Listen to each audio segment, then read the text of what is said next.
I don't go out and meet people. I don't go make friends. I hate that. I loathe that. So if you go out and you say, okay, you lump you in a new city, go find a job. You have to go out and meet strangers. You have to pick up the phone. There are some people who just do that. They've got the personality to do that. Usually they end up in sales and cold calling, and they can do that. Not me. That's really hard. So it took a lot of motivation, very, very explicit motivation to make yourself do that. And it gets exhausting. It's not just the fact that nobody wants me, these sorts of crises of confidence that you might have, but also the fact that it's incredibly draining in my personality. Has the weather been good lately? I live in Ireland. The weather is variable at all times, even during the course of 24 hours.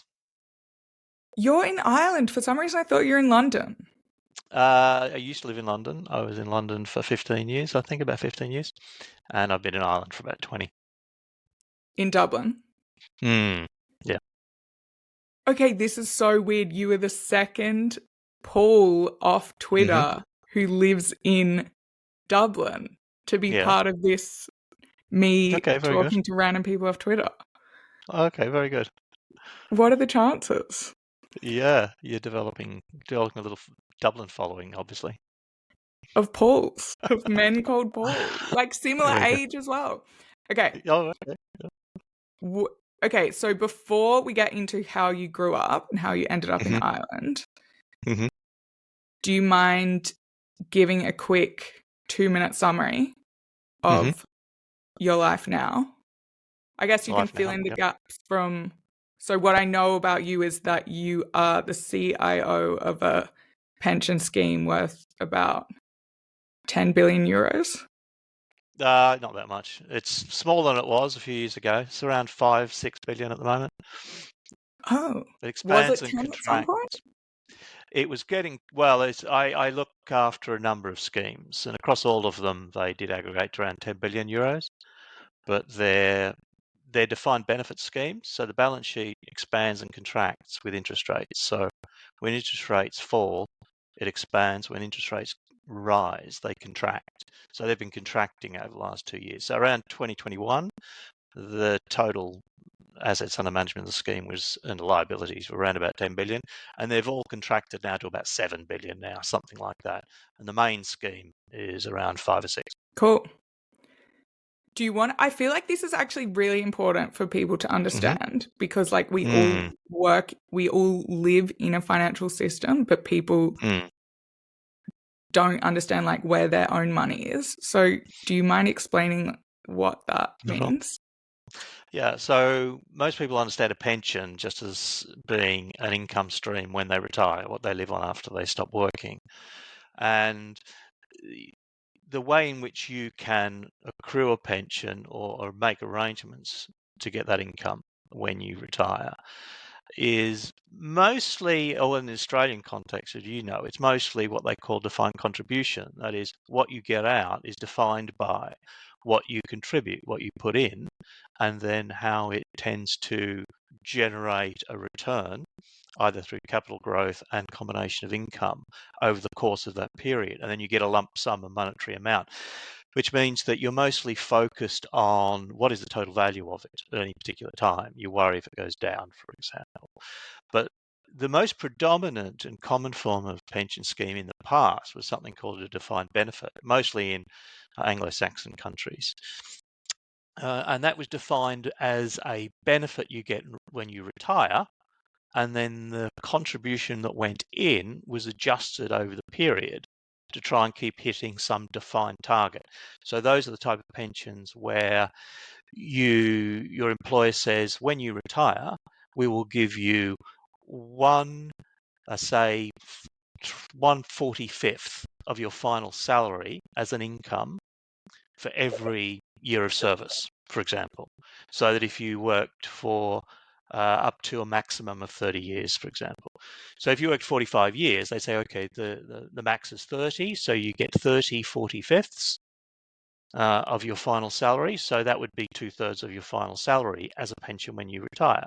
The difference in that is that they have to keep targeting that. So the pension scheme that's set up to do that, they just adjust the contribution to hit the defined benefit as opposed to defined contribution, where the benefit varies with a certain contribution.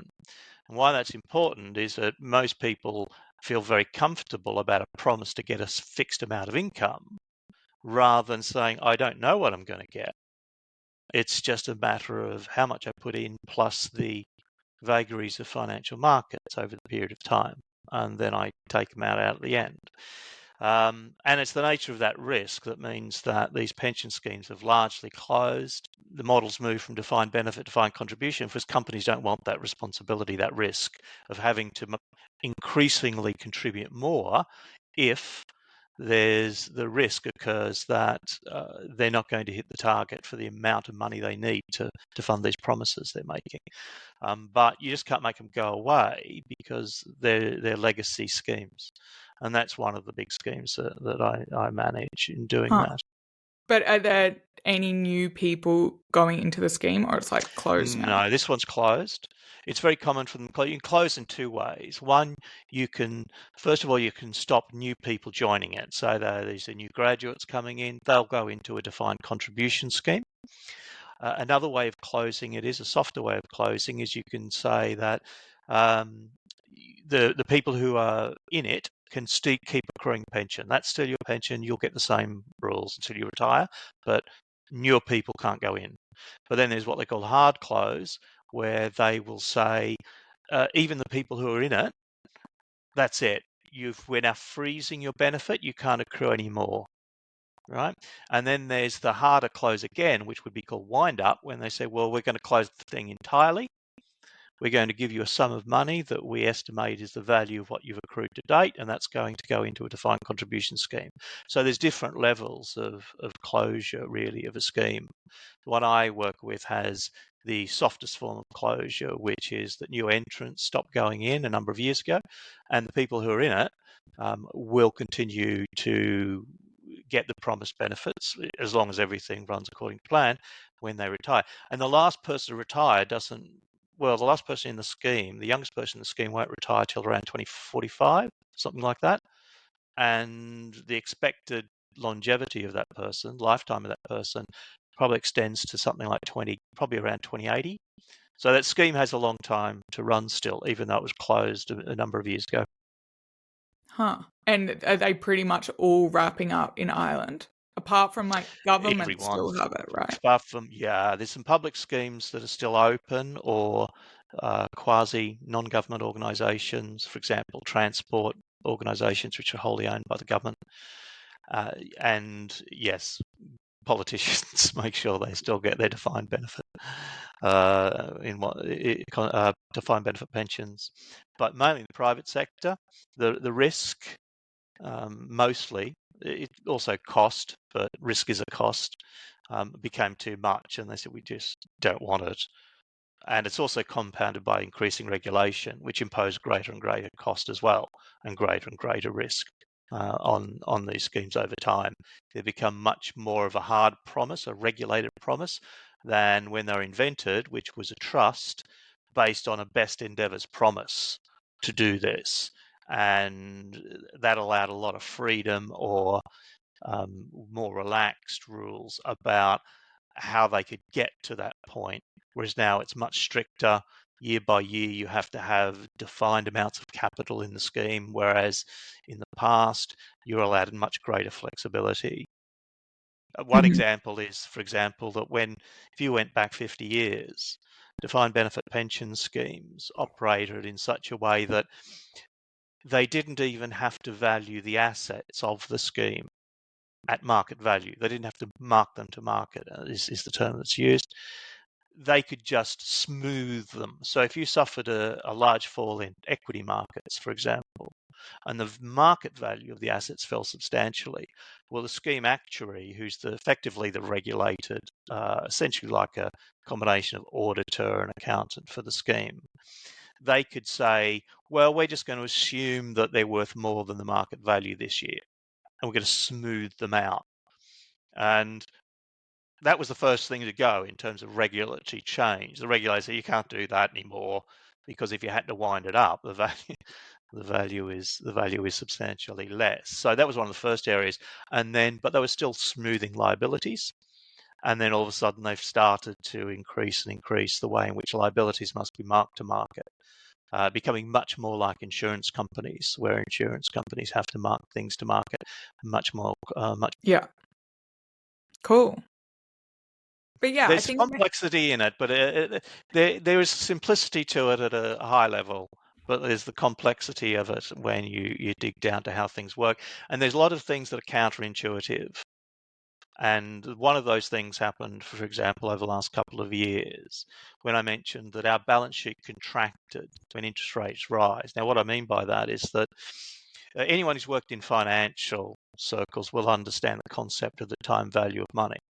And that 100 euros, if you promise to pay someone 100 euros in 20 years' time, that's not worth 100 euros today. That promise is only worth maybe 50 euros or 30 euros, whatever.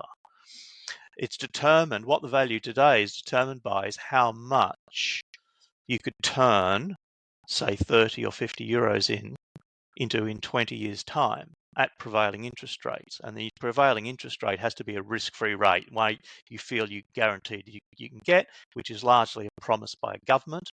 And those promises of governments come in the form of government bonds.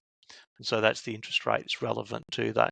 So if you took 100 years in the future, and then you just, discount it, that is, reduce it, it's sort of like a reverse interest rate, back at the prevailing long-term government bond interest rate to what it's worth today, you'll get a number, and it might be 50. But you can understand that if that interest rate goes up, then what was 50 yesterday might be, if it went up, it might be 30 today.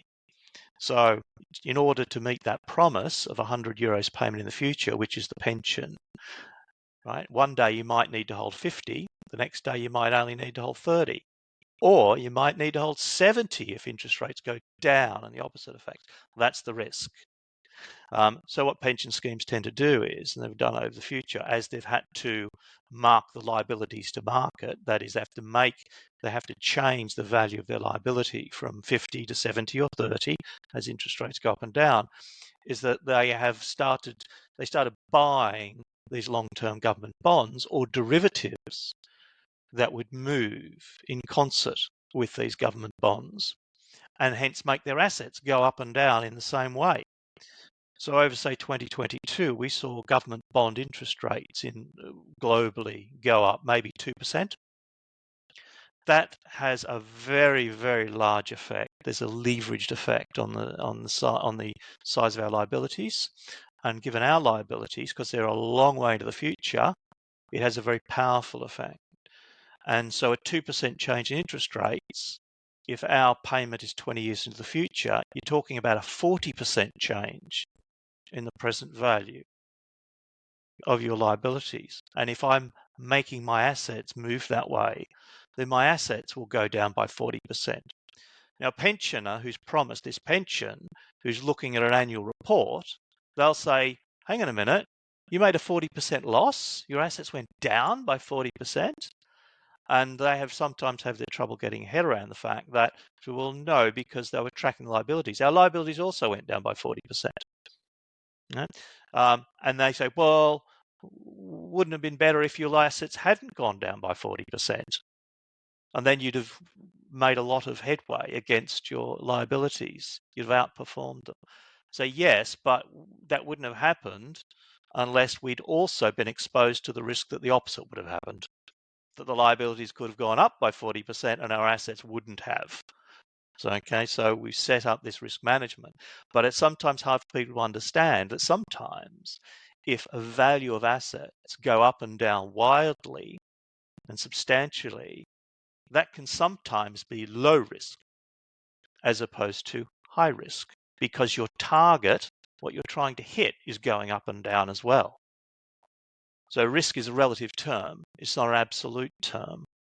And you have to know what exactly your objective is, what you're trying to target. That then gives you a reference to understand what risk is in the problem that you're considering at any particular time. which is a This life lesson. You can extrapolate that. You can take that analogy to other things as well that you want to look at. this is bringing back fond memories of the CFA level 2, I think. I'm sure. Okay, let's get into how you grew up. Mm. I love the So message and the story, because the message. Do you remember the message you sent me? vaguely, because it's it's sort of my elevator pitch. Really? It's Can sort you of recite it? well, it's a sort of, we have stories we have or tell ourselves about ourselves. If you Mm-hmm. think back, and I have this picture of how my life, and that's sort of the way I think about my life. It was sort of an accidental history. I fell from one thing to another, and at certain points in my life that were fairly important events, they weren't thought through, they weren't planned, they weren't part of some strategy. They were just something that happened, a set of circumstances, and I made a decision one way rather than another. So I'll give you an example of that before I just quickly then go back, and I'll give you an example. So I ended up in working in sort of financial markets because I was at university. I had to finish because I changed my major. I was doing a few subjects part time and just finishing off. I didn't know what I was going to do. I was studying economics and finance, statistics, a whole range of stuff.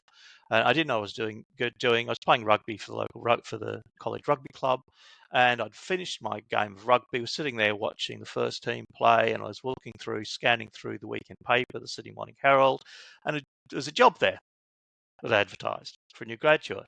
I said, "Oh, yeah, okay. I don't know what that is, but it sounds good. I'll apply for that." I applied for that and got the job, and then started working, and that got me into financial markets. It introduced me to the people that eventually took me to London, and made the contact that gave me my first job in London, and then led me on to there. It's a whole range of coincidences, but there was no strategic plan there involved. So if I go back to how that fits in just generally across the scope, I when I finished school, I didn't know what I wanted to do. I had no idea. I don't think most kids do. All I knew is what I was sort of good at school and what I liked, which was essentially mathematics. And everyone I spoke with, they said, "Oh, if you're good at maths, you should become an actuary." "Oh, yeah, I've got to become an actuary. Oh, actuary's a really good job." And so I said, "Well, okay, well, I'll do that." I Wait, didn't who was have saying that? The teachers, your parents. well, most people would. They say, "Yeah, what sort of things can you do with maths?" And and and the role of actuary is something that has a bit of cachet about it. I think it's something like a lawyer or a doctor, it's something like that. If you apply no reference to what you enjoy doing or the actual job itself, what it entails, or the nature of you as a person, it's just one of those titles that people put on a certain level. And in the area of, say, financial or mathematical type things, an actuary is one of those words that people go, "Oh, they're an actuary." Still do. They still do. Because Wait, where did you grow up? grew up in Armidale in New South Wales. I was born in Melbourne. My parents moved there when I was 7, and I grew up there. I was from the age of 7 until I finished school. And I didn't know what I wanted to do, but I knew I wanted sort of, so I thought, okay, I'll do actuarial studies, which is just applied mathematics, accounting, that sort of thing.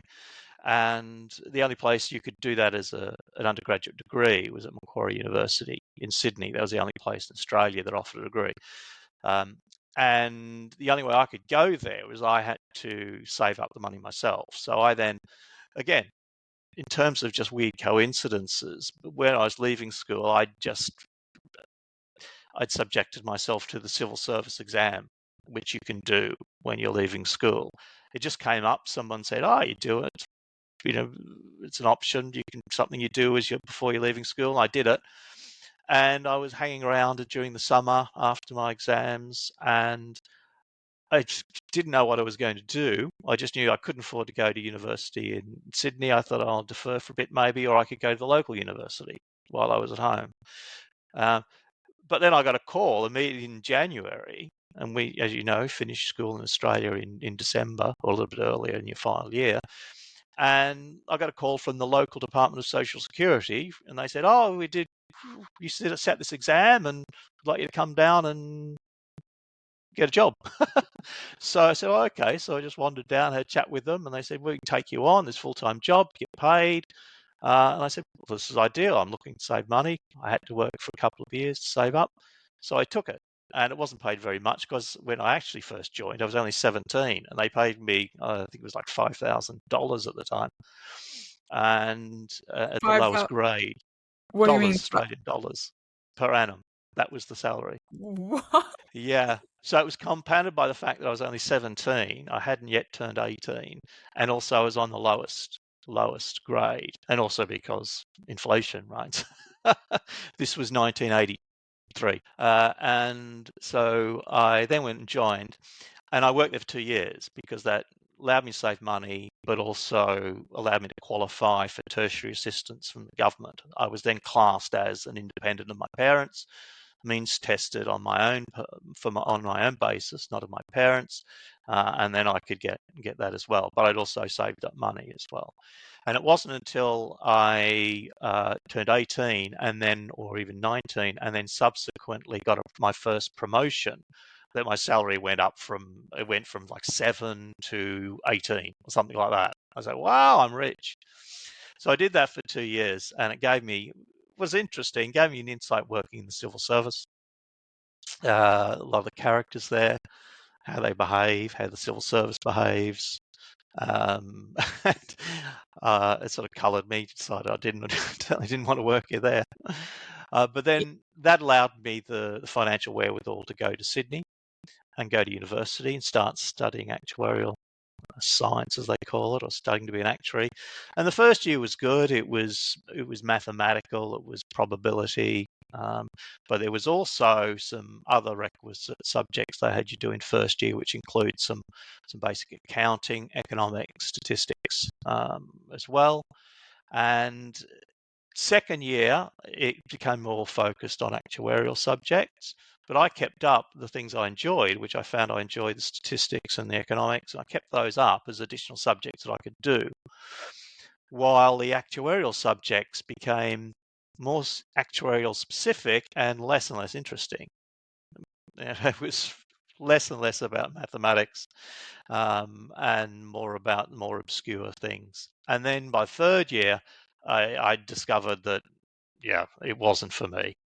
But I'd managed to keep up my studies and the things I had been enjoying, which was economics, economic finance, statistics, econometrics, and I carried those through. I managed to get enough prerequisites to carry those through and finish my degree with only about a 6-month hangover.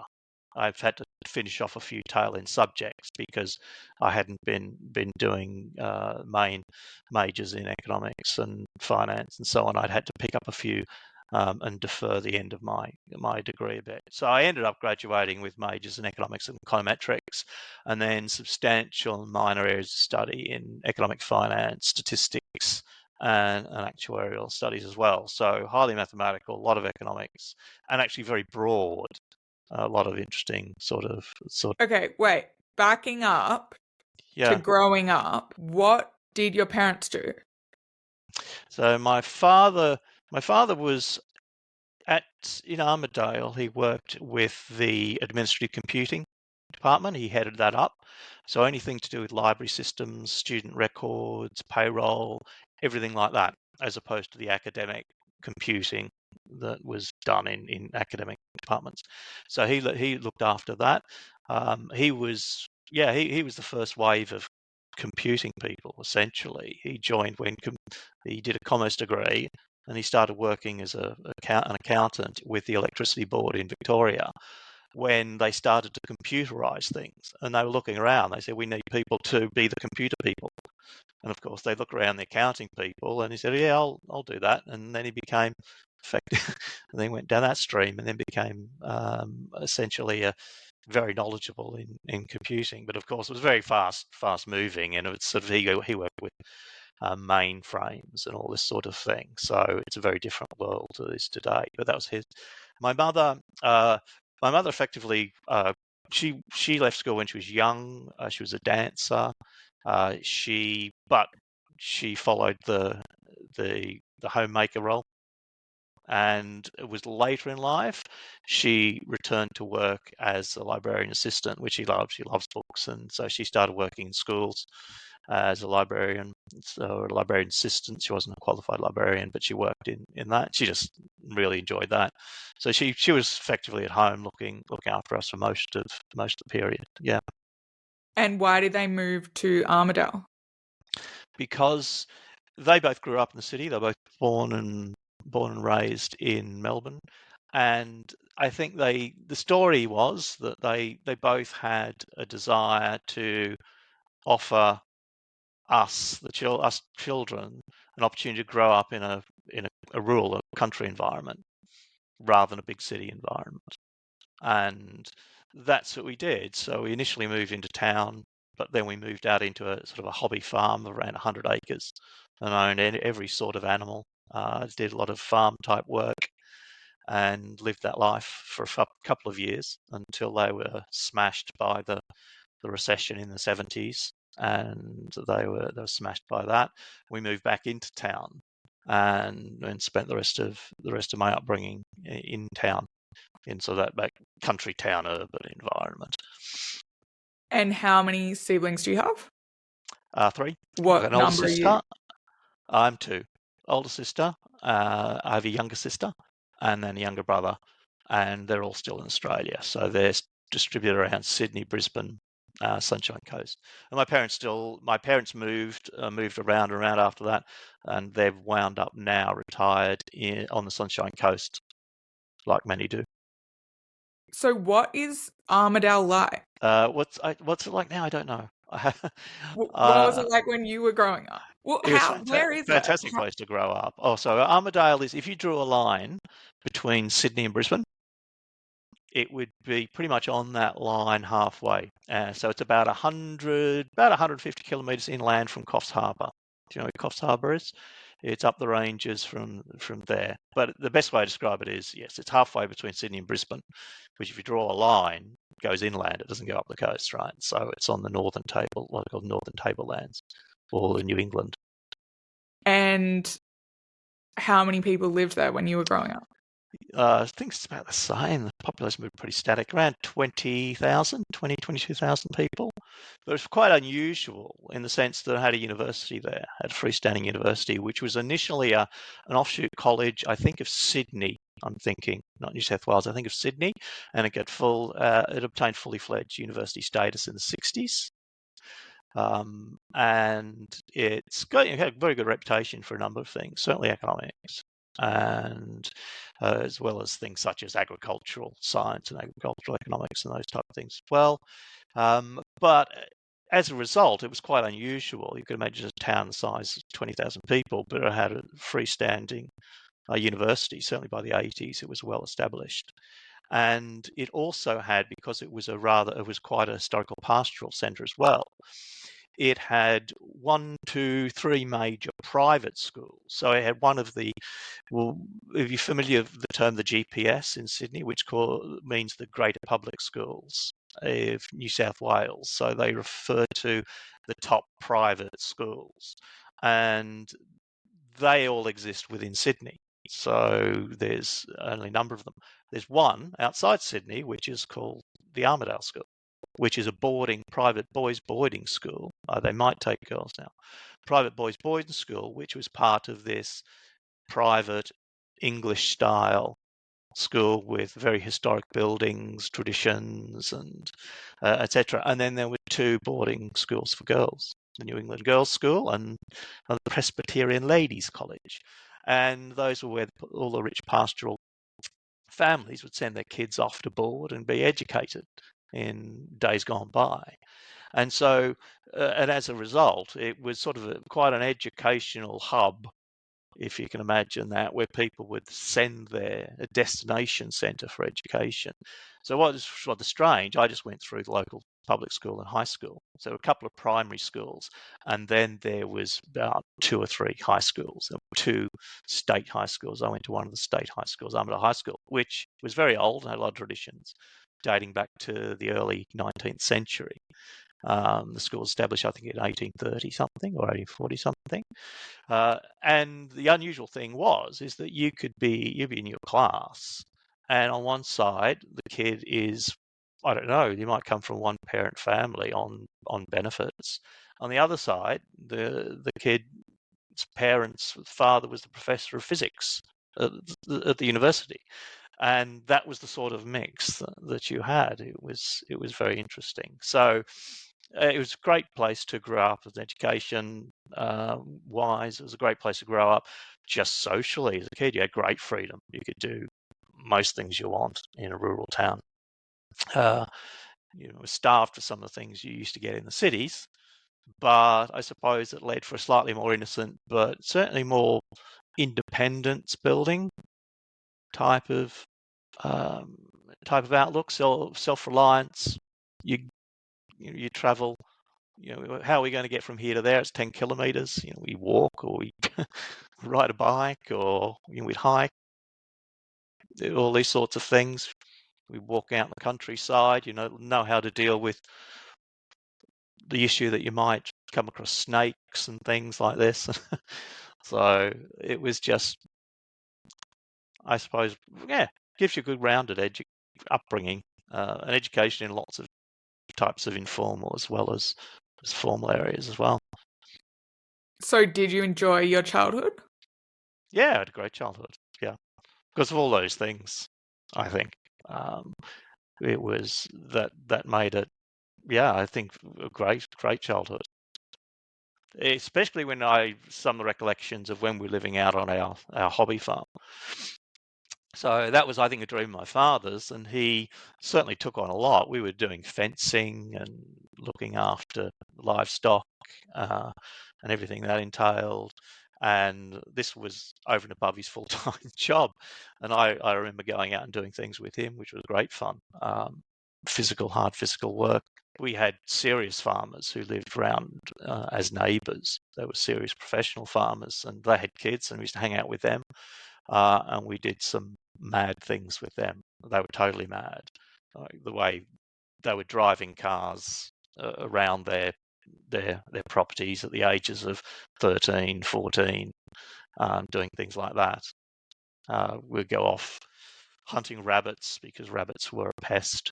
So one of our neighbours owned a number of ferrets, and you'd go out and you'd have to try and hunt down ferrets and things like this. So all sorts of weird and wonderful types of things that you did as a kid, which were great as a kid growing up.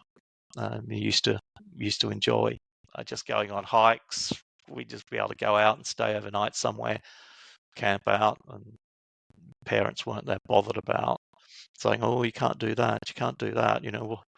What might happen? Saying, "Well, just no, nothing's going to happen to you. Well, you might get bitten by a snake or something like that." But they trusted you. You learned how to look after yourself, and you had the freedom to be able to learn to do that and to do that. What was it that your parents wanted for you? And I suppose one of the features I had, if I look at some of my experience now as a parent growing up, is that they didn't seem to have these aspirations for us.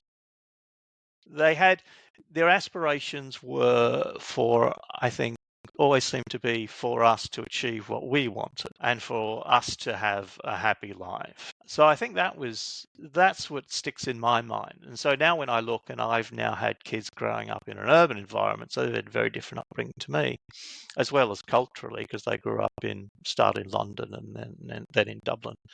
I can see the contrast with the people that I see around. It's all a lot more focus on how well you're going to do in the exams, what are you going to study at college, etc., etc. Are you going to get a placement, a graduate program with a good company? Or I can see those things, and those things were absent in my upbringing. Didn't know anything about those things. So was there any kind of, what were the values they instilled in you? Good question. What values? I can't recall anything explicit. I can't recall them lecturing us about what we should do or how we should behave beyond the type of social skills that I think are positive and beneficial for you and positive and beneficial for people you end up coming in contact with. My mum was the religious one, so she was quite a strong Catholic. Had quite a strong Catholic ethos and still does, although it's matured over time. She's become, I'd say, more sort of, well, let's say spiritual, less religious as it was. She still goes to church regularly and so on, but she looks at the Catholic Church not through rose-coloured glasses as any more as she might have done in the generation she grew up in, at the very least. So she had that sort of Christian type of ethic, I suppose, brought on us. It was, yeah, I can't define anything. I really can't think of anything other than being the product of just the general atmosphere in which all of us kids were raised, which was, look after, be nice to you, be nice to your siblings, try and be good to your friends, do the right thing, be courteous to others. Certainly, I think one of the features is about how children should behave as children, that there is a difference between being an adult and a child. So when I went to school, the teachers were always Mr. this and Miss this or Mrs. the such and such. You're required to behave in a certain way. When adults came into the room, you were supposed to behave in a certain way, those sorts of things. So there was those sorts of social disciplines that weren't strictly placed on us, but they were the sorts of things we were raised with. But that was within the general social environment at the time, of course, as well. It wasn't something, I think, very specific to them. All my friends' parents were Mr. and Mrs. something or other. How we behaved when we're in someone else's house as a guest, all these sorts of things. I think it's a bit different nowadays. I've tried to bring some of that to our kids, but you can't do that in isolation when they're getting different types of messages or allowed to behave in different types of ways in different settings outside the home, whether it be in school or among their friends or their parents' house and so on. Do you know when your ancestors came to Australia? Yeah, I've done a little look on that. The further you go back, of course, the more ancestors you've got, so you don't really know. So you start somewhere. So I track back my family name, which is unusual, makes it slightly easier to track back. So on my father's side, my great-great-grandfather emigrated from Germany around 1845, I think it was, 1843. He was an engineer, and he came out and helped build the rail, settled in Melbourne. And when all the railways were being built, he helped build some of the railways around there and became quite successful, actually. My mother's side, around about the same time, the mid-19th century, and they came from, I think, from Britain and Ireland. So all my ancestors come from those sorts of areas. From around Europe, but mostly I think British and Irish. Outside that element of my family, where family name comes from, down my father's line, which was from Germany. And so, did religion play a big role in your upbringing, or it was just kind of you went along to mass because your mum? Yeah, went along because you were supposed to. So you did those things that you were supposed to do, but I was never strongly religious. And then, as I became an adult, I realised I was really an atheist. So, but I'm a soft atheist. There are atheists out there who want to extinguish the idea of religion. They say there is no such thing. Nobody should believe in such thing. I'm not that sort of an atheist. I think I can't. I'm not convinced. I see nothing that can convince me or provide evidence that there is some sort of deity. But I'm happy. I don't mind other people believing what they want to believe. And then I draw the line if they said, well, you can't do this because the deity rules say X. I say, well, no, that's where I draw the line. You can't make me conform to what you say, right? I'm happy for you allowed. I'm not going to make you conform to being atheist. So I'm soft in that regard. So fairly liberal on that sort of score. Mm-hmm. So your parents, you think they would have been happy for you to pursue any kind of career or lifestyle path? Yeah, definitely. Yeah. Although, like any parents, they're very proud if they see their kids succeeding, and they're happy for them, and they feel proud, and for a number of reasons, because you want your kids to succeed at things that makes you good, thinking that they'll feel good about that. It's good for them. You're happy to see that.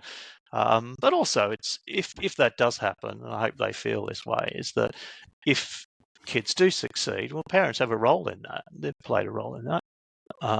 So why shouldn't they feel good that they've contributed to that? So I think that element as well. So I think on both those scores, I think it's good that they should feel that way. But from a practical point, it was just like less of an. Never got the feeling that if I'd decided to become I don't know, just an unskilled labourer for the rest of my life, that they would have thought anything worse of it. They wouldn't have come down on me in any way, wouldn't have pestered me in any way. It might have been the case that they feel that if they saw potential in you and they thought you were wasting some potential in some way. But I don't think that they would. No, I don't think that they would ever be concerned. Well, or if you were just like, I'm not going to work, I'm going to join a commune or like just travel around. Worry. I know that. I know. Well, I as a parent, I might be projecting here. They might behave like me. If my kids started to behave that way, I'd have a concern about why they're doing that, how they're making that decision, and if it is actually going to make them happy or that's the best thing for them. Because there are instances. So, for example, someone starts taking drugs, your child starts taking drugs. So they start smoking marijuana. Now, that's not a sentence to becoming a junkie out on the street, right? But for some it is. Some people have an addictive personality. So you might become concerned about your son or daughter and they're taking recreational drugs. And so you've got this something invested in not wanting them to end up suffering some sort of pitfall in life that they could have avoided and that objectively leaves them in a bad place.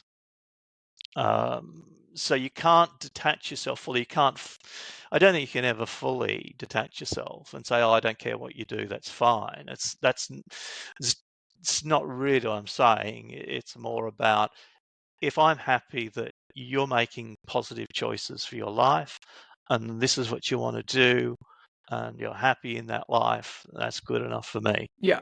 And it was just from a practical point that, well, I guess it was just you wanting to get an education, and then it was like, okay, well, then practically you need to earn money to do that. So then it led you to get a job. Yeah, they would have funded if they could, but they couldn't. And they're also of the nature that, well, we can't do it for one, we have to do it for all.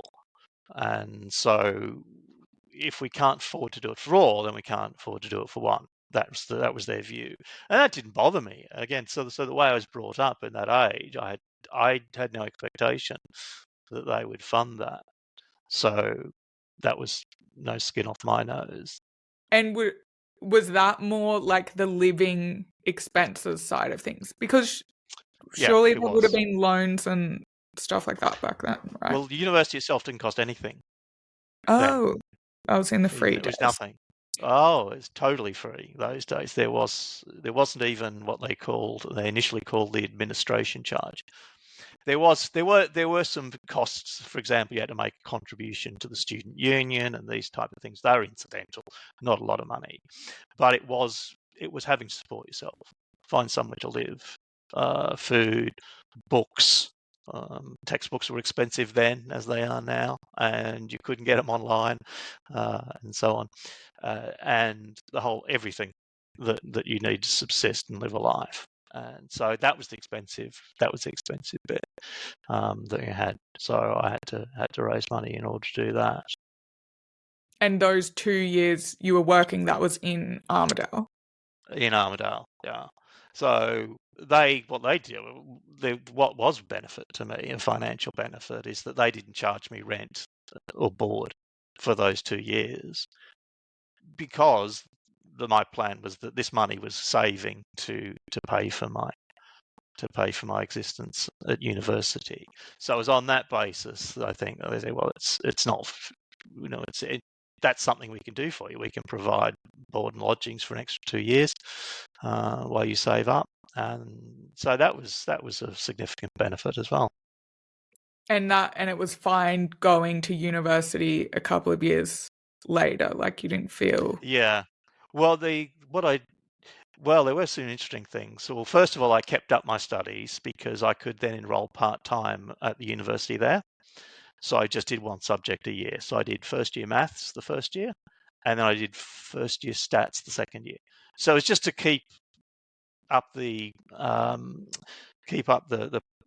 behavior, I suppose, of studying, the good habits of studying, so that I didn't have 2 years off, no study, and then starting university. So I did those subjects there, which also gave me a little bit of credit when I started university. So I got exemption from first year maths and first year stats when I went to university in Sydney. But I did notice when I got there that I was the oldest first year. Well, it wasn't. There was a couple of others, the odd other one. But within my cohort, I was 2 years older. I had worked. I had slightly different life experiences as a result. And I did notice that. I did notice an immaturity gap there among some. And I identified slightly differently than I perhaps identified and made friends with slightly older second year and third year students. But interestingly, even some of those were only 2 years, 3 years, and they might have been the same age as me, but they'd gone straight from school to university and they hadn't lived and worked outside in the inverted commas real world, as it was. So even then I could notice some elements of maturity or understanding of the world that they didn't have. So I could also found myself at times having a slightly different perspective on things or feeling slightly different to those people as well. And what was your vision for your life at that point? It was just kind of like, okay, I'm good at this, None. so I'll do None. it and get a good job. None. This is fun. This is fun. Oh, we're playing rugby on the weekend. There's bar night on Thursday night. Someone's got a party on Tuesday night. There's a BNS ball out in Mudgee. Let's go to that. It was living by the day. It was living a hedonistic student life, getting by, getting the assignments and essays done that I needed to get done, studying for the exams. That was it. It was living day by day and pretty hedonistic. Wasn't thinking long term at all. Ever did. Never did. And I never have. As I think I mentioned, I never really have. I've never had a strategy in my head. It's just it is living. There's a bit of living in the moment, living for today. Yeah. Huh. Okay. Well, and so that's, as I said, when I got there. So I had no plan that I'm working towards getting this degree to get a job here to become X. No, it was just here I am. I'd studied this thing I thought would be interesting and fun, that I'd like, and then I found out it wasn't. I changed my major. I just was still studying things I did enjoy. I wasn't thinking about what would happen when I finished. And that brings us to that story that I mentioned where I was sort of just finishing off my university degree. I was only doing it part-time.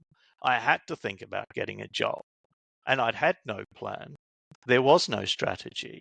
I just randomly saw this ad in the newspaper. And I thought, oh, I'll apply for that.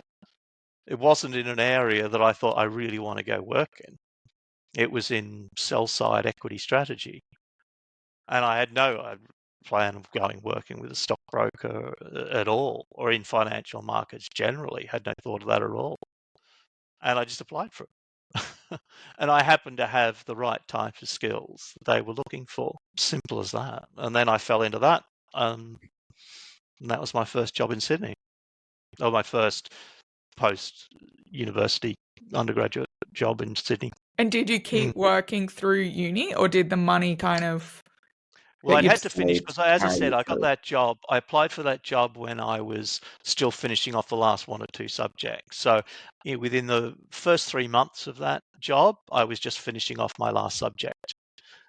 But I was working full time. So they let me, condition employment was that I could go off and go to the lectures during the day. So I got a day off once a week, or half a day off once a week, to get out to Macquarie University, because I was working in the city, and I would just go out there and do my subject, or at night, because they had night lectures as well. And I just finished that off. And then I worked there 2 years. Well, so it was a specific question. What did you ask? I mean, like your relationship with money, because after you started earning Yeah, before uni, was it just like, cool, I've yeah, earned this money and I'm just gonna like spend it, enjoy uni? Or was it like, okay, no, yeah, I like yeah, having money, so okay. So yeah. it was Spent it. like I mean, there literally was things that I running. wanted. I felt I wanted and needed a car, so I had put money. I had a car. But then beyond that, no. In fact, that was one of the other reasons I applied for this job, is because I was running out of money, because my tertiary assistance runs out. It only lasts 3 years, and I was down to the last of my savings. And I either say, well, I pick up a part-time job, or lots of things maybe thinking about. Hadn't got to the point where I was desperate, but I had to do something. And okay. This sort of looks like the solution to my problem. Here's the job. If I hadn't got that, then there was no plan B or anything like that. It was just, this came up. I did this. I decided to apply for it, and that's what came up. And it was quite useful, actually.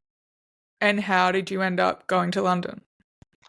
So the short story is that my wife dragged me, because she's Irish. So I met her in Sydney, and then she left, and there was a decision had to be made about, we're going to have a long distance relationship. Well, that went for like a few months, and then decide what we wanted to do.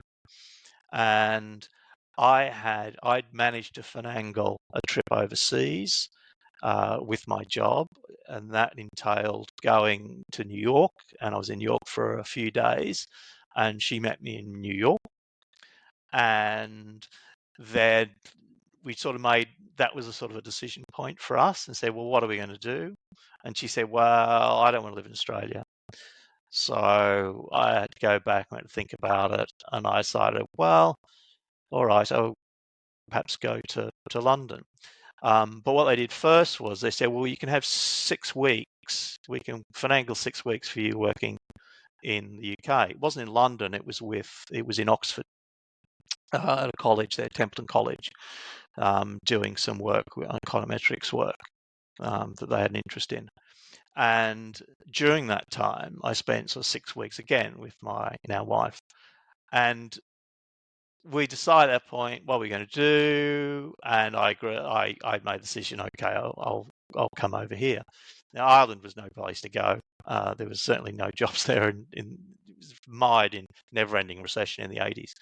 And so I went back and put in my resignation. I just dropped everything and said, yeah, I'm going. I had no job in London, in the UK. I just dropped everything, said, no, I'm resigning, I'm going. And they immediately offered to double my salary and find a job through connections for Marie, my wife. But she didn't want to. I was a non-starter for her. She'd want to do that. So I said, okay, I'll go. So I moved to London and had no job. So and just landed there. On like a working holiday visa. On a working holiday visa. So I had 2 years. So we sort of, okay, 2 years to see how this works out. And then the interesting thing is, I start looking for jobs, and I applied for a couple of jobs in the area. So I said, well, what are my skills? What do I have? Well, one of one of the places I applied for was through a contact. The guy who was my boss in Sydney, he was English. He used to work with a company there, a broker, and there was a guy there that he used to work with, who was now the chief economist of some broker or something like that. And I got in touch with them, and I spoke with them. I had an interview with them about doing a job with them. But I also applied for a job, and there was this connection. It was a small consultancy, economic consultancy that used econometric models, and the connection there was that there was another economist. They used the econometric models were built by this firm out of Oxford, where I'd gone and worked and studied. So there was this sort of connection. So I was familiar using these models, which gave me an in with this company, this small consultancy that used them as well. And they offered me a job. I said, okay, I'll take it. And then the day, I think it was only a day after, the stockbroker called me and said, oh, okay, we'll offer you a job as well. And I'm the sort of person who doesn't go back on a promise. So I didn't sort of play one against the other. I just said, no, I've already taken the job. Sorry. Where I could have said, oh, okay, well, what have you got to offer? I've got this other offer on the table. And I thought, no, I'd made a promise to these other people, even though I'd not signed a contract or anything, or even if that mattered. So I went off on this route where I started working with this small consulting group. It's called the Ernst & Young Item Club. The Item Club. It was sponsored by Ernst & Young. There's only 2 employees, chief economist and me. And in one regard, you can say, wow, that was a bad career choice. You say we're going to work with a major stockbroking company with big department. You get bonuses. You could become really big career. Whereas you're going to work with this small economic consultancy. But again, true to my behavior, it was just, this came up, I'd do that. Yeah, okay, I'll do that.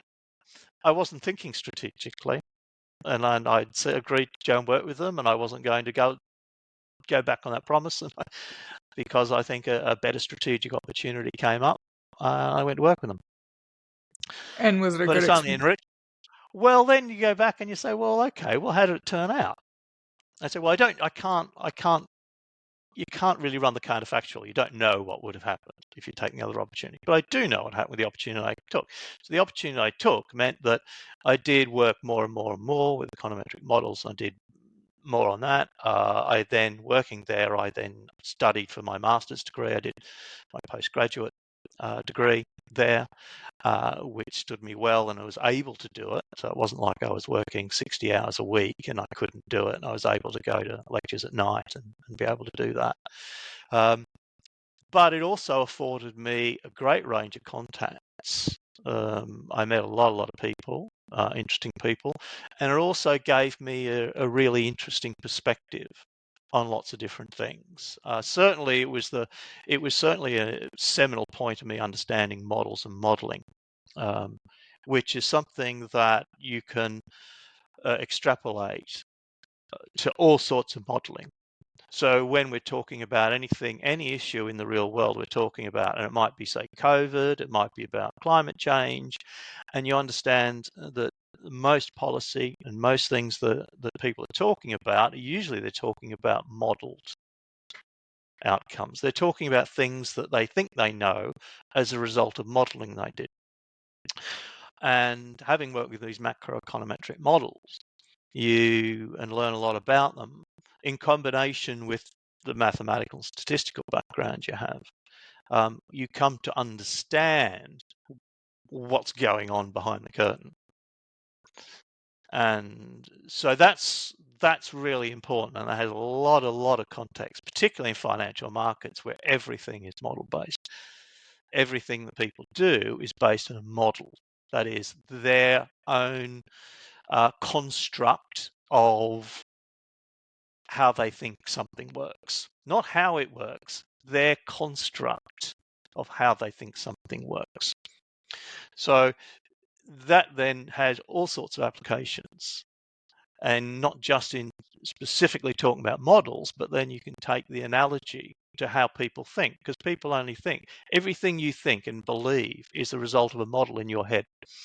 Your reaction with the reality or the physical world around you is merely a model being turned over in your head. And that sort of segues into the whole point about artificial intelligence. And artificial intelligence, if it is artificial intelligence, and saying, well, then what is intelligence, this thing that you're trying to model as artificial intelligence? And intelligence is simply a combination of a number of things. It's first of all, it's our receptors to information. So our eyes, our ears, our nose, etc. Okay, what information do we gather? Then it's the way in which that information is understood. So when you look at something, these tricks you have, is this a gold dress? Is this a black dress thing? So two people can see it, but then the receptors take in the information, but then they put a certain interpretation on that information. Then you take all that, you put it in your brain, and you apply that with other experience that you have, other things you know, and you churn it through a model. You put all those things together and you reach a conclusion or a belief, and that comes out the other end. And that's all artificial intelligence does. It just mimics that process, right? And so if we're just artificial intelligence machines on that basis, and though the point back round to the modeling point is that you can say, okay, I can apply what I understand about this explicit modeling, which is done in a mathematically constructed set of equations of something, is really just an articulation of what we do as humans and what we're trying to do with artificial intelligence. And if you apply that thinking philosophically, then anything you do, any decision you make is just this process. It's just an organic way, or the organic analogy of this mathematical model that you might be wearing on a computer, in which you provide it with the information inputs. It's interpreted in such a way, it cranks over through these models, through these numbers that interact all the information, and then spits out what the conclusion will be of all these things that have been taken process. So it's good so I learned a lot about explicit modeling to understand what people are doing when they come out and say we're all going to die of COVID because we ran this model. And I look at it and say, okay, sure, right, knowing that all models are wrong and they just do what you tell them to do. And then how people then respond to that information. How did society respond, and how people might respond is because they're doing the same thing. They're taking the information. Some of the information they're taking in is the fact that they saw this professor of XYZ at XYZ ABC University saying his model said that. Well, that's part of your input. And then the input goes in and saying, well, how do you interpret that information? And then what's the model you're using to process that information for a conclusion about, is this dangerous or not, for example, for me? And different people reach different conclusions. Now, when I went through my modeling, my organic modeling process, I started off with, I had the same access to the same professor on the same television channel as you or anyone else. So I got that information. But then I interpret that information in a slightly different way. I didn't say, oh, he is saying this is reality. I was like, no, he's just saying his model says that. I mean, in his artificial model world, that's what happens. Okay. And then I combined it through my process, understanding about natural systems, how natural systems behave, things such as you've gleaned through other parts of knowing how viruses behave and this sort of thing, and then pull in other bits of information, experience that I have, and say, well, hang on, how's this contrast with this? And I've got my own processing going on in my head, and I reach an entirely different conclusion. So, that's, and really that ramble really just, that ramble I just went off just started from the question that you asked about what did you get out of joining a small modeling company? And that's the way to see that, fleshed it out.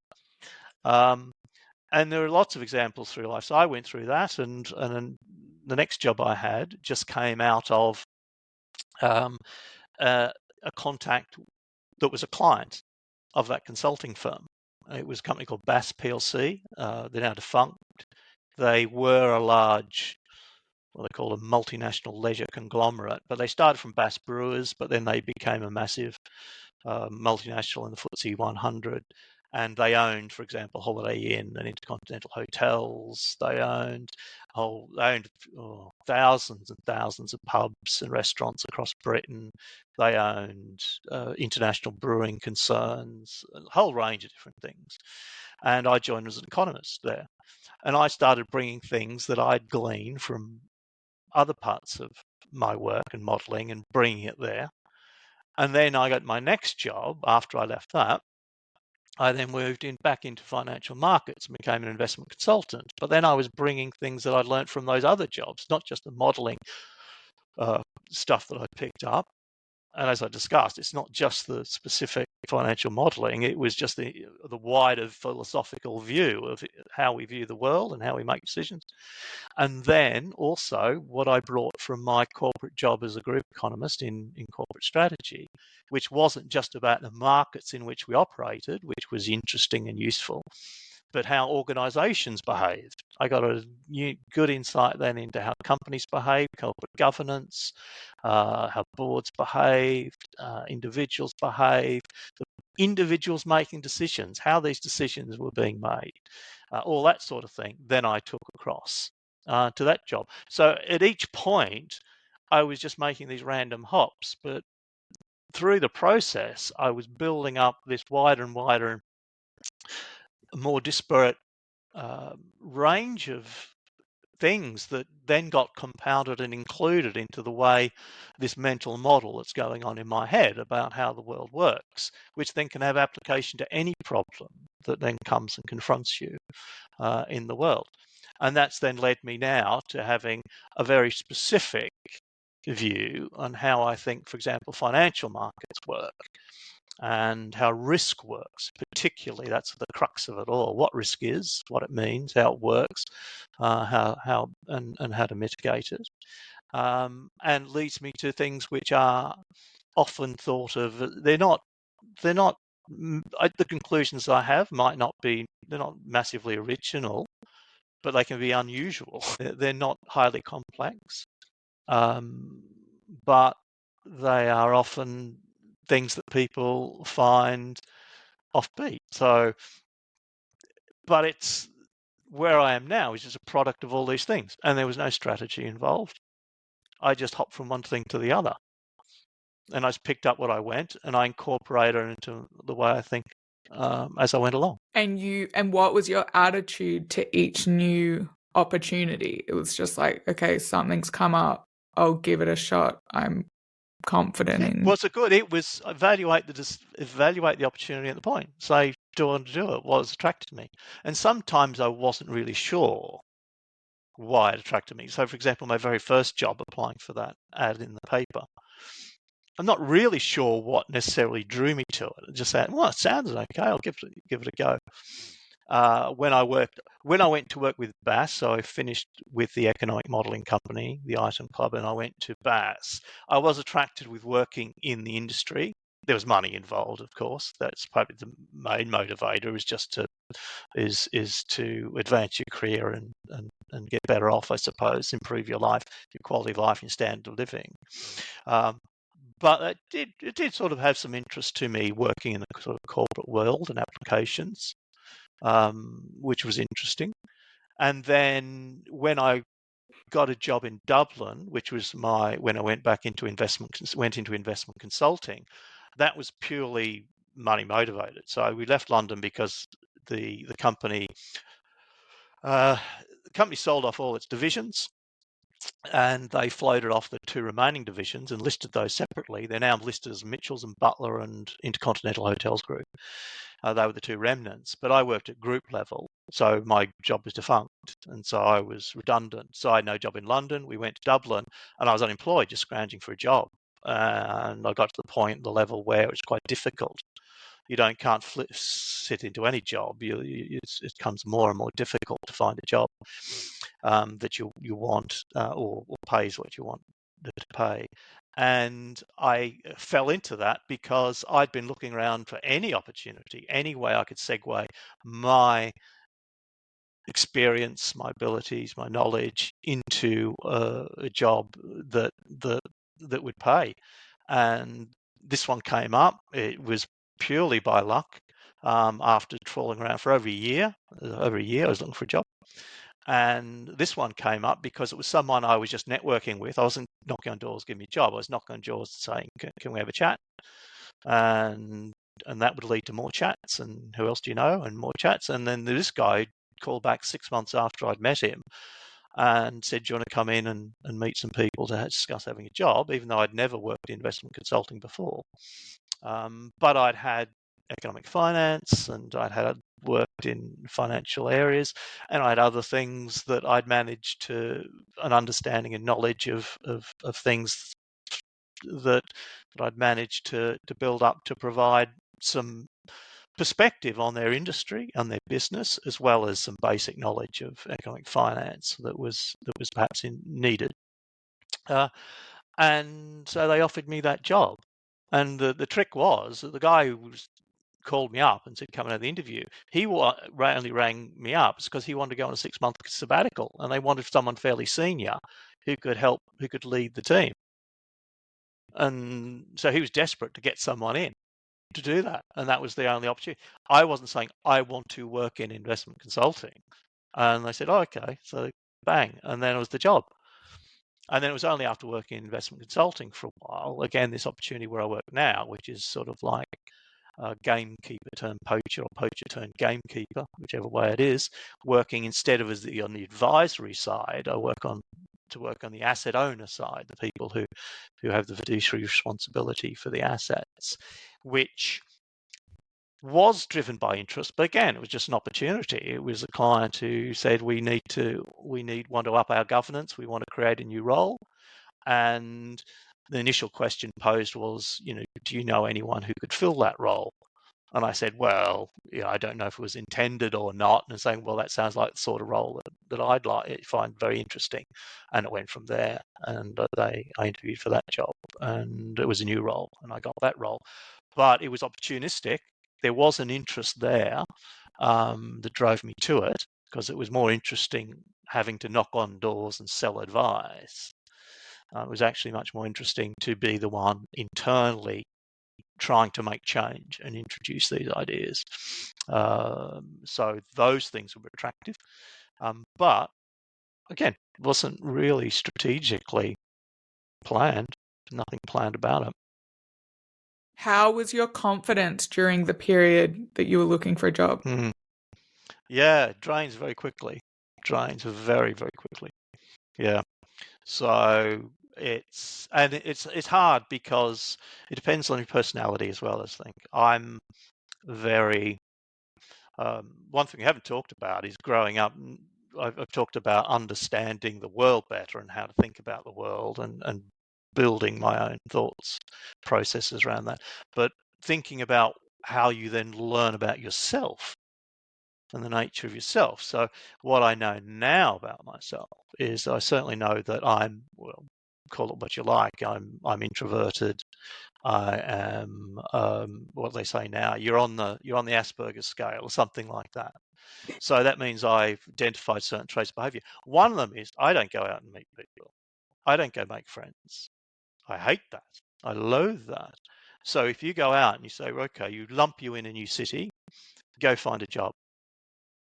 You have to go out and meet strangers. You have to pick up the phone. And there are some people who just do that. They've got the personality to do that. Usually they end up in sales, cold calling, and they can do that. Not me. That's really hard. So it took a lot of motivation, very, very explicit motivation to make yourself do that. And as a result, the energy you expend doing that is substantial. It's not something you enjoy. It's something you're forcing yourself to do. You have to do it. And as a result, if you go having to do that for a long time, it gets exhausting. It's not just the fact that nobody wants me. I'm these sorts of crises of confidence that you might have, but also the fact that it's incredibly draining in my personality. So when you compound those two things, yes, it get very, very hard. It got very, very hard. But you just had to keep going. At that stage, I had 3 children. And so, my wife was working, but she didn't, she was finding it hard. And she wasn't earning as much as I was before we left, and as much as I could earn. So there was responsibility on me that I was more productive outside the house than inside the house for more than one reason. So there was, the pressure was there to keep going, to motivate it. But extremely hard. You get to a year, and that's extremely hard. And I also know, because I had a friend who in London who went through a very similar experience. He had it even worse. I think it went 2 years. And he was even a bit older than I was. How was I then? I was approaching, I think it was about 40, late 30s. But he went through it when he was a bit older. And there's an age thing then too as well. People won't hire you because of your age as well. So there's that thing as well. And was the move to Dublin so for your wife to be closer to her family? Yeah, she always wanted to live. Yeah, she always wanted to live. There's a particularly Irish trait. The Irish love living at home. They say, "Oh, we're great travellers." And well, not really. Irish will go somewhere and they say, "Yeah, but we'll go back." And that's why where you say there's this Irish thing about America. When people say, "Well, they're 3 or 4 generations American," but they say, "I'm Irish," sort of thing. That's not exactly it, but it's that type of thing. They'll say, I go to America as someone's Irish, but I'm still Irish. I'm not coming here to be American. I don't absorb myself totally in it.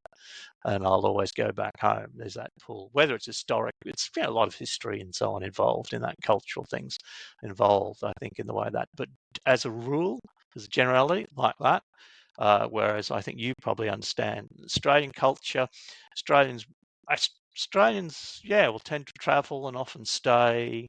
I still feel pretty Australian, and I'd go back, enjoy going back there and living there. But yeah, it's slightly different. I don't have that sort of tie that I think my wife did, which made her have to go back to Ireland. Even London wasn't close enough. London was compromised, right? That was sort of, if you want to pick halfway in between Sydney and Dublin, you wouldn't get London. But that still wasn't close enough. It was too far away. So then, the opportunity came up and said, okay, fine. I mean, live in Dublin, live in London. I wasn't expecting the weather to be that much worse than it is. I'd only just acclimatized to London.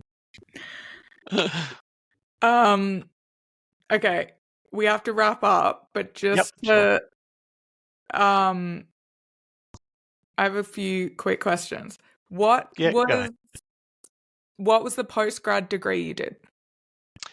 Economics at Birkbeck College, University of London. So Birkbeck they have a night degree, so they have night classes, so you can do it all part-time, so you can do it on that basis.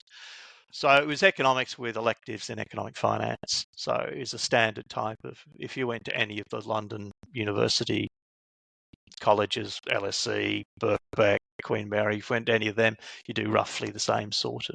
And why did that happen at BAS, that they spun off? I did that at, why did BAS spin off? Because, well, there was a period where companies thought the way to add value was to acquire things and become bigger. There's acquisitional. And of course, that was great. Directors loved that. Bigger company, more divisions. And BAS was a company brewing. Brewing spins off cash. Lots and lots of cash. So the problem was how to spend the cash. You can give it to shareholders as dividends, but you find that directors of companies much prefer to spend the money themselves, just like politicians, and so they buy businesses. They wouldn't necessarily run the businesses that well and actually add value to shareholders. So in the end, the company became really big. There were a few activist shareholders that were constantly on their back saying you're destroying shareholder value this way, you shouldn't be in the hotel business, you shouldn't be here, you shouldn't be doing this. They wanted cash back. And in the end, that I think there was a realization that, yeah, this isn't working. If we look at what we're getting in terms of return on capital, we should start giving money back. So they started selling off businesses then. There was a change in corporate strategy.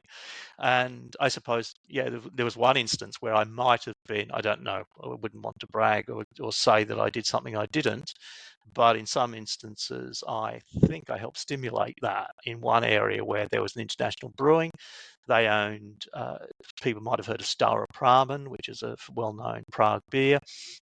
They bought that, they owned that brewing company. And the management of that company were giving them year after year, giving them this strategic plan, how they're going to turn it around from a loss into a great profit-making enterprise to the company. And I did some economic and microeconomic analysis, particularly on the business, on the market. And my conclusion was, no, it's never going to happen. It's never going to make any money. And that was one of the businesses that were then sold. And there's a wider strategic, obviously, decision made, and these things started to be sold off and sold off and sold off. And then, so I was actually party to phone calls I had with activist shareholders. I mean, Hermes, which is a famously activist shareholder, they were bugging the company and the board. And I remember being on a call with them and them arguing tooth and nail about, you should be giving us our money back. This is not making a return. You should be selling this. I remember being party to that. So yeah, I don't know why, but in the end, that's largely, there was the fashion to expand companies by buying and acquiring, and I think that passed. And then now I think companies are now much more focused on return on capital, and the organic growth, I think, is a lot more important to large companies. Okay, and then thinking about the rest of your life, I know you don't plan or think strategically, but can you see yourself just continuing to work on interesting projects rather than being like, I can't wait to retire and play golf for the rest of my life? There was a bit of time, and after about 40 years of working, and there is the responsibility. You never work, even though you might enjoy some aspects of your work, you never really work, I don't think. I've never experienced it because, I just want to do it. That's certainly not me. And it's a responsibility for me to provide as a provider.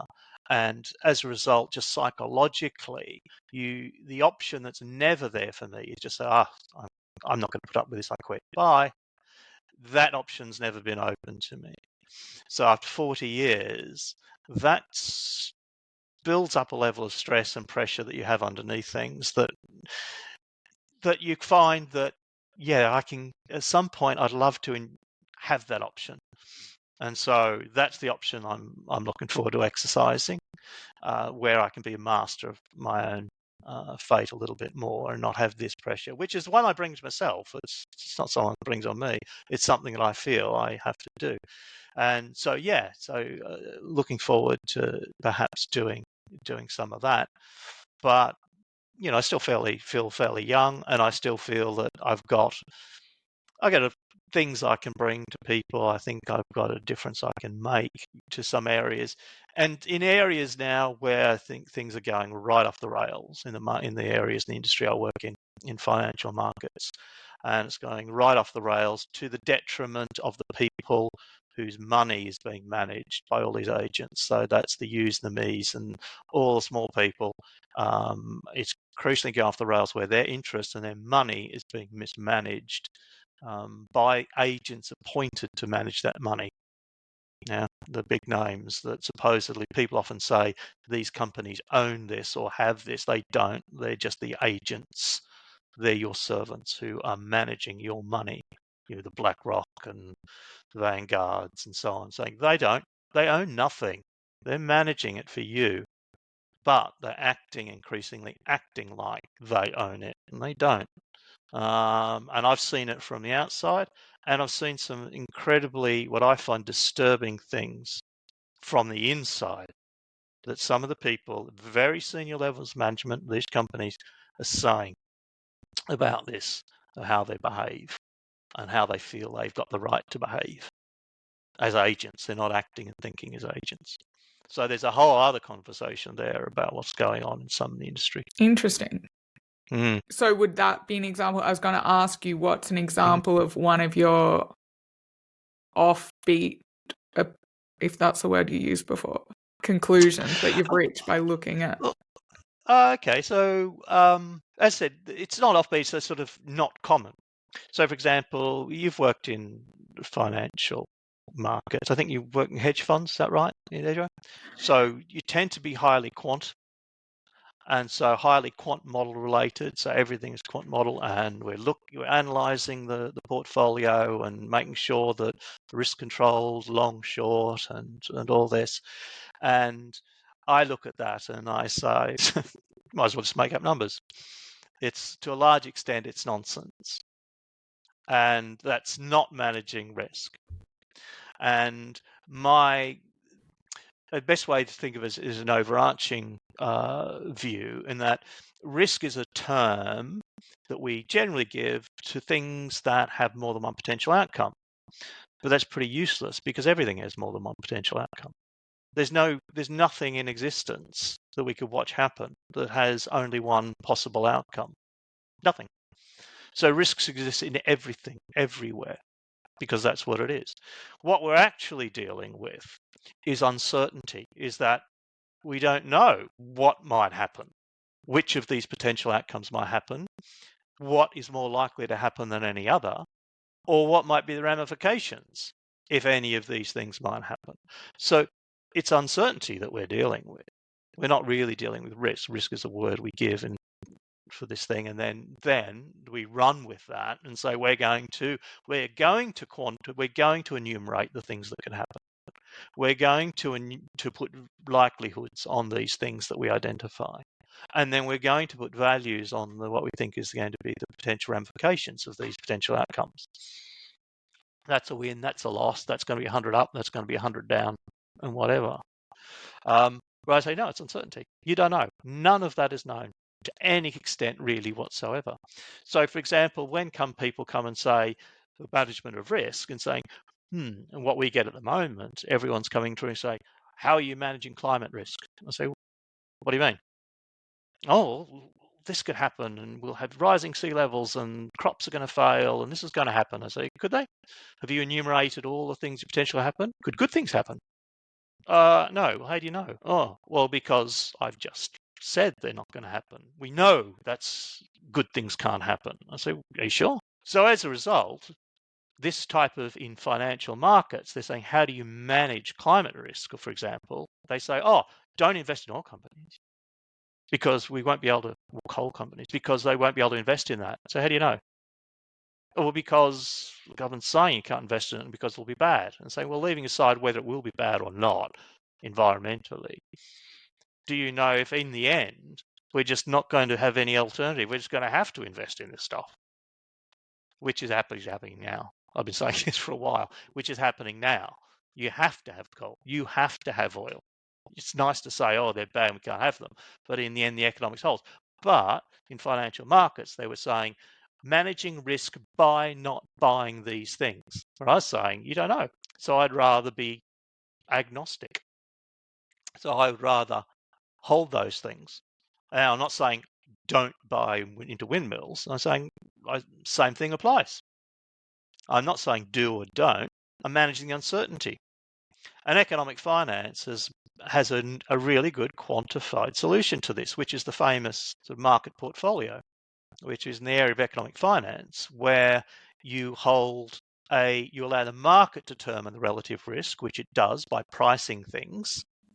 That's voting the risk of stuff. Okay, that quantifies what market expects to be the return versus the expectation of getting that return, etc. And if you then aggregate all those things together, you have a portfolio which is weighted by the price, essentially, or the market capitalization of all these things. That is the market's best guess at a risk neutral position without having to enumerate what may or may not happen with the world. You've dealt with the uncertainty. That does it in a mathematical way, but it happens to apply even if you don't know what you have to assume about what are expected returns, the numbers underlying that model. You just say, well, the market does it. We don't know how it does it, but it ends up with prices and a market capitalization of the market. So we'll just buy all those companies in that ratio, which gives me all these things. And I'm not saying I'm not going to invest in that because I know that's a loser. You can say, yeah, but the market's priced it. It's in there. Why not buy it? You're covering uncertainty, which is the true way of approaching and covering and managing risk. Okay. And then the other alternative is invest in everything. So as a result, I'm sort of more when things go haywire and not as expected, because then again, the most damaging risk events are things that no one accounted for. Well, how could they? Because if they did, then they would have been protected from it and it wouldn't have happened in the first place. So when it does, and people say, oh my God, markets have fallen out of bed, I say, nothing you could have done about that. You couldn't have predicted that. What's the best thing we should do? So, do nothing. If you position yourself the way and manage uncertainty the way I've suggested and the way I do, you do nothing. What is there to do? And you don't get upset about it. And you say, well, underlying it, my belief is that underlying it is an entire economic value creation process. That hasn't stopped. That'll keep coming. That'll go on. And it'll come back.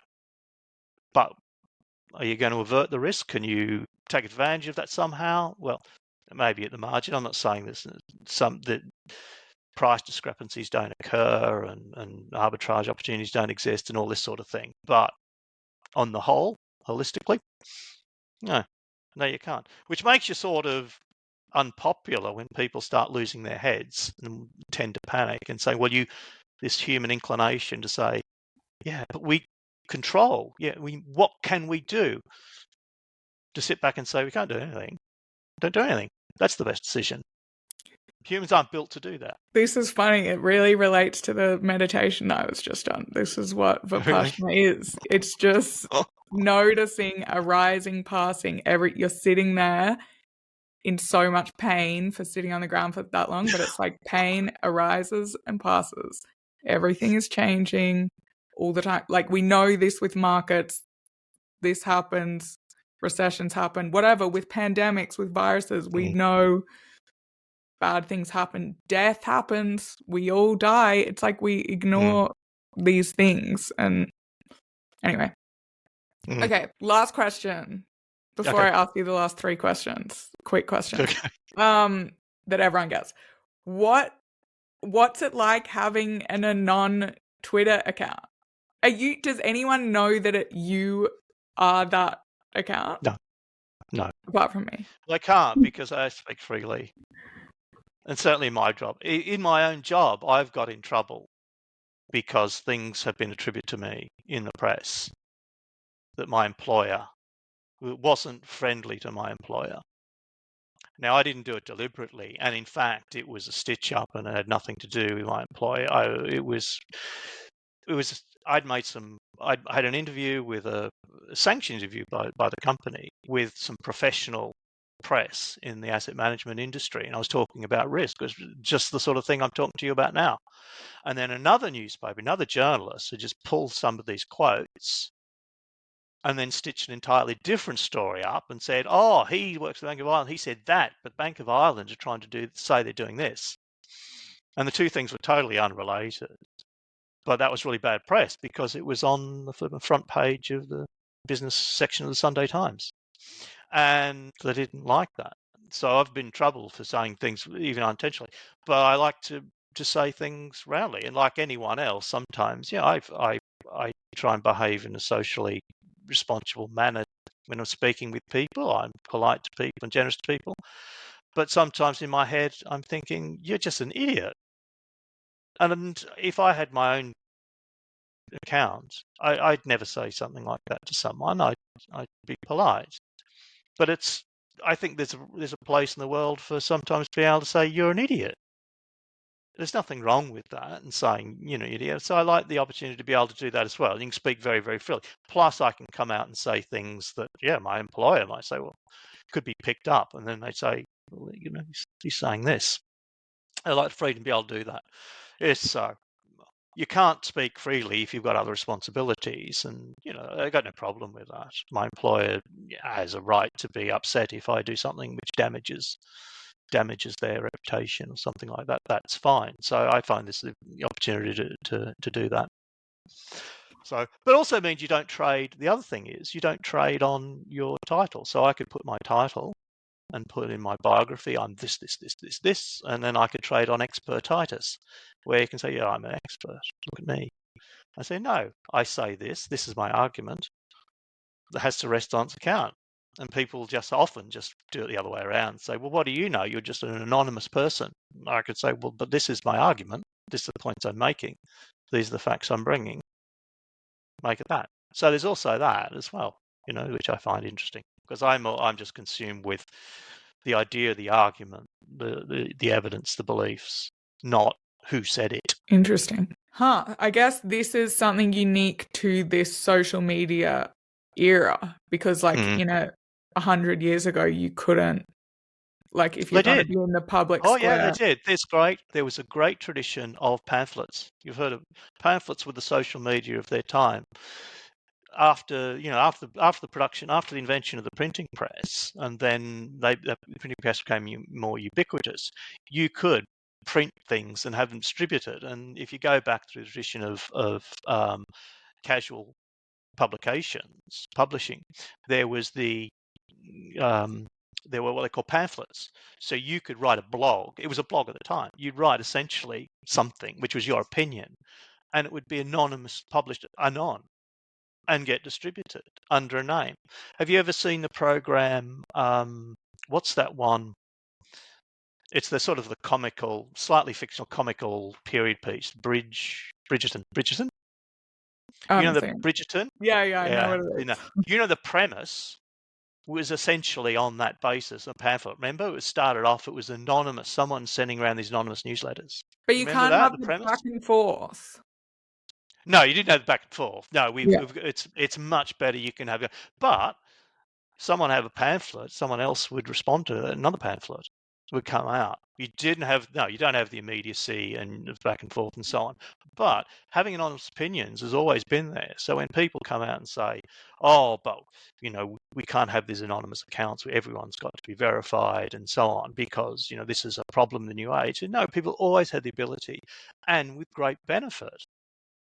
A lot of interesting thing and a lot of actually important people, great thinkers, published in these anonymous pamphlets in times gone by. And important for whistleblowers as well. Yeah, there's other things involved there as well. You've got to make sure you get information correct, and I'm a great strong believer in full information. I don't believe in this misinformation thing. There's no such thing as misinformation. As you might have picked up, it's just what people see or believe or whatever. Your misinformation is my fact. And who knows what it is? We might eventually glean out what is more true than and less true, but it's not necessarily a strict line, yes or no, right? And in the course of anonymous discussion, we can try and find out what that is. It's a marketplace. So I just see Twitter as a market where the best ideas will win, just like in a financial market where the best company stock will win in the end. The competition is far better in anything, including information. There's still deliberate deception, of course. There is deliberate deception, just like there is fraud in companies, fraud on accounts and so on. Markets will trade on that, and we've got to try and get to what is true. In the end, it will out, but they'll be lost by the wayside. Okay. Last 3 questions. 3 questions, unless you have anything else to add. No, that's fine. I mean, I go on forever. That's my problem. I just talk and talk. That's something on the Aspergery scale, as we go back to what I said earlier. Really? Yeah. I get, if I start talking about something that I find interesting, ideas I find interesting, you won't stop me. And I bore you to tears. But you've got awareness of it, so that's something. Well, exactly. So that's the personal journey I've been on. I'm aware of how I behave. I'm aware and I put on a face working in a social environment where there's no way I hate meeting new people and so on, but I can pretend. Cool. Okay. I'm actually sorry. I just keep talking as well. I'm actually have a similar energy barrier I have to get over to meet new people. So yeah, it's good for all the rest of the people. Like, that it's like you don't like answering the phone to a random number, or you don't. Whereas other people love it. They're like, oh my God, an opportunity to talk to a human. It's like, Anyway. Yeah, definitely. Same. Okay. Is there a book that's had a big impact on your life? A book. I don't know if it's a book. There's some books and some books it'll sound poncy and when I say it, but Adam Smith, Wealth of Nations. And the reason I say that is because a lot of what he came to understand as a philosopher. There's no such thing as economics. Then you say, oh, he's an economist. He wasn't. He was a philosopher. But a lot of what he came to understand just by investigating and thinking, and it was outside the box at the time, is still resonates strongly with me. And I look around, I think, yeah, he's just so perceptive. And there's a lot of people today who are still struggling to try and reach the same level of perception that he did, 300 years ago now, nearly getting onto that today. And they still can't, even with the wealth of information available at their hands. And it's about the behaviour of communities and groups. It's society, social interaction, but at a commercial level. That's what he became interested in. He came going from philosophical interaction of people at a social level to then he segued into thinking about their interactions at a commercial level and the things that he came to understand had amazing ramifications. And it was an eye-opener to see how he came to those understanding and how he tried to develop those ideas and find proof of those ideas when you didn't have access to the data that you have today. You couldn't run computer programs and prove things statistically and so on. It was that, that's fascinating, and the ability for those ideas to remain, I think, so solid. The fundamental principles and ideas that he had are just still there in spades, and we keep forgetting them. I keep trying to overturn them. Great. It's not an easy read, though. It's not an easy read. Yeah, I was thinking maybe that will be my project this month to try and get through it. I think I've tried to start it before unsuccessfully. It's also when the language, it's like it's the way it's ideas written. You on have top to, of the language. It's like reading Shakespeare. You have to train yourself to read the style of English prose of the 70s. Okay, how do you stay grounded? How do I stay grounded? I suppose I have a natural insecurity which keeps me grounded. I don't. There are times when I feel this is great and I get just enthusiastic about something I'm doing. I think this is really good. But I never really feel like I am doing something amazing. I feel it's great and I'm outstanding. I put it this way, I don't think I've got the personality or the behavior that leads me to take off in the first place.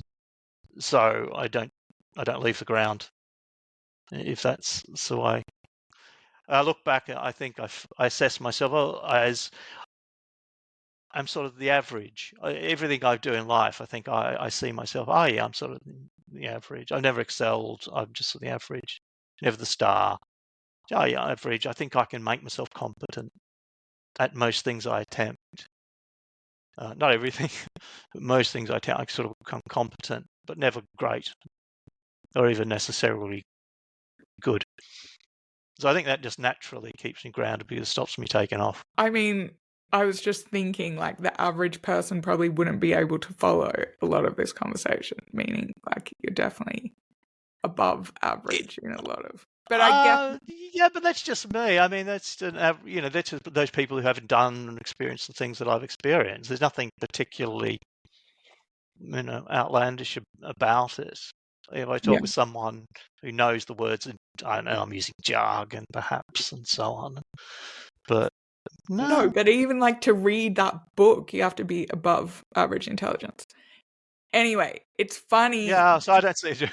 God. It's funny how people interpret this question Mhm, because for people mhm, who've struggled psychologically or mhm, who are more into like this other, I guess there's two parts to me, this finance, more maths. I also studied maths side, but then there's also this mhm. more like woo-woo side that came out of Yeah. probably experiencing depression. So half the people interpret this as like, how do I stay grounded? Oh yeah, I have to meditate and exercise and this, otherwise I like fall Mm, into depression. And then the other mm. half, only ever men interpret it as to do with their ego. So, but I welcome either interpretation. Yeah. Okay, and last question. What 3 words describe the best version of Paul? Best version. Okay. Honest, dependable, and faithful. Amazing. Thanks so much. That's all right. You're welcome.